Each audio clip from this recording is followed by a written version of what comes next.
Addy, do you stipulate that there's a practical basis for you to accept the plea of Ms. Andre? I do so stipulate, Your Ms. Honor. Andre, I'm showing you Exhibit A, which is a 4-page document that outlines your rights. Did you go over this document and your rights with Mr. Abbott? Yes, ma'am. And do you understand your rights, ma'am? Yes, ma'am. Do you have any questions about your rights? No, ma'am.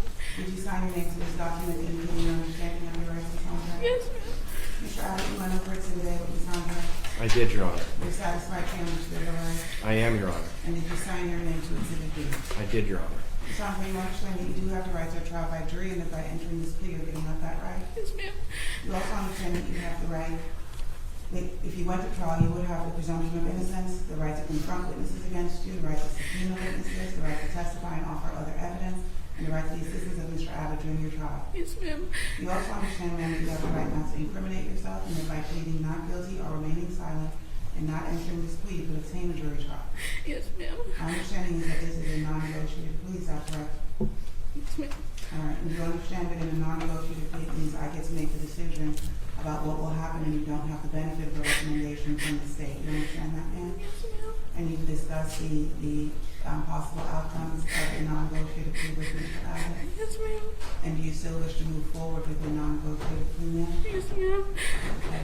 Other than what I've just discussed with you, has anybody promised you anything or threatened you in any way to get you to enter this plea? No, ma'am. Are you entering your plea freely and voluntarily of your own free will, ma'am? Yes, ma'am. Mr. Abbott, do you believe that Ms. Andre is freely and voluntarily entering her plea? I do.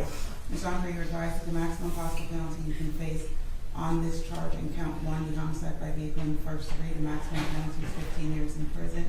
And count 2, the meeting or overtaking the school bus, the maximum possible penalty is 12 months at the jail. You understand that, ma'am? Yes, ma'am. And you understand that regardless of the outcome of the sentence, you will be subject to a Fourth Amendment waiver, meaning you, your property, and your papers are subject to random unannounced searches while on probation. It also means that you're waiving any challenge to the admissibility of counsel to have to perform by probation. This will constitute notice and waive of your rights under the Fourth Amendment of the U.S. Constitution and Article 1 of the Georgia Constitution. Do you consent to this conditional waive those rights, ma'am? Yes, ma'am. And how do you wish to plead to these charges, guilty or not guilty? Guilty. Let me hear from the state first about your what you would like the court to do. Your Honor, before I get into that, we do have several victim impact statements. Would you like to hear those now? Or We'll hear them now. Sorry.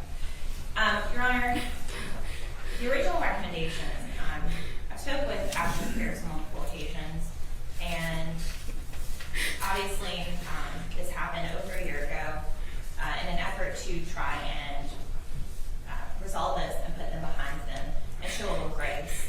The offer that we originally extended in this case was for 15 cert 5. However, that offer was rejected. And while I understand this is a plea hearing, it's not negotiated.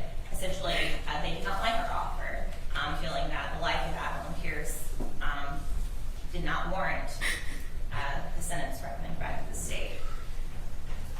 Addy would be 10 years old on May 27th, so 5 days from now. As a result of this, I've had to show this court, I've had to show her mother, who not only watched her die, and now has had to relive all of that, just so the court can have a full understanding of what happened on February 1st, 2024.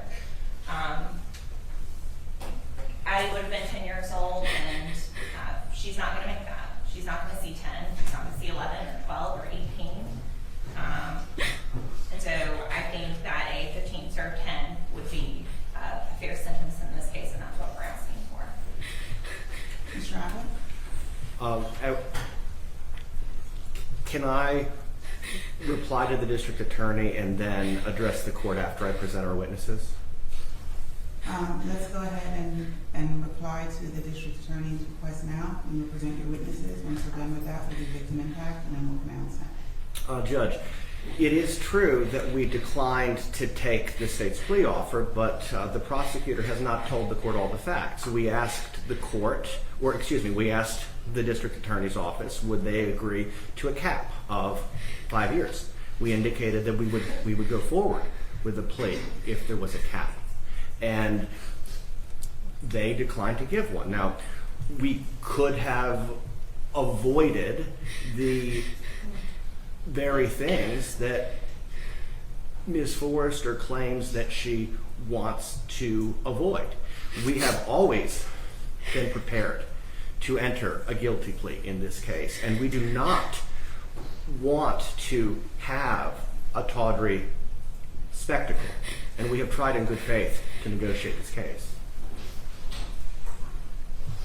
You have witnesses you'd like to call? I do, Your Honor. All right, call your first If you please have a, if you